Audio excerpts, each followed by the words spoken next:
Asking relevant questions is the next area that will help making your facilitation of structured activities and promote team learning. Often those of us that are teachers or trainers will think that we're processing by just asking questions like, did you like it or was it worthwhile? But really, get a good sense of what things did they struggle with? What areas did you think were really most beneficial to you? And what did you think you could have done without? Sometimes those are done just within evaluations of a course or within a training program.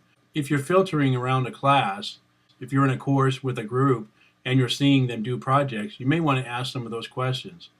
Carefully structure the first processing experiences, and that's just within a high percentage of activities. Active training programs invite these types of processing activities. Knowing this is really helpful to make your participants, the ones you're training, to process things early in the phases of your programs too. So the first time you process an activity with a group, just a couple of simple questions and keep the discussion time brief. And for example, you might want to present a question and then go around the group. Just a quick response, just a popcorn response, just one or two lines or one or two words, however you want to keep it. And then later on, less discussion will be necessary. So it helps you in early phases. It's those first processing experiences of how things are going and how they are processing your training program.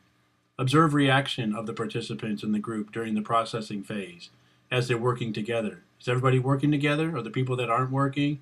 Be aware of that. And in a lot of courses, we have individuals that, if you're in a group, you will do an assessment on each of the members of your group's participation on the projects. So that way you can kind of keep everyone accountable. You want to pay attention and be careful in that area too. Early on, if somebody's missing an email or a correspondence they didn't get, make sure that the other groups are aware of that. The member of the group, or if there's an issue, for example, with health or an emergency or family issue, somebody couldn't be involved in because of those types of reasons, you want to make sure that those messages are conveyed. And then assist the groups that are in trouble, like some of the examples we just talked about. If they're having a technical glitch, or maybe some tensions are on the team, that you might be able to help in some of those implications that will have for the group as a whole if you don't. So you want to make sure you take the lead in that and make sure that those issues are taken care of and resolved. You want to make sure you're paying attention and listening. If you're getting feedback through digital sources like email or an in-course messenger system, or if you're within a face-to-face classroom, you want to make sure that you are careful to guard your reactions and how you respond.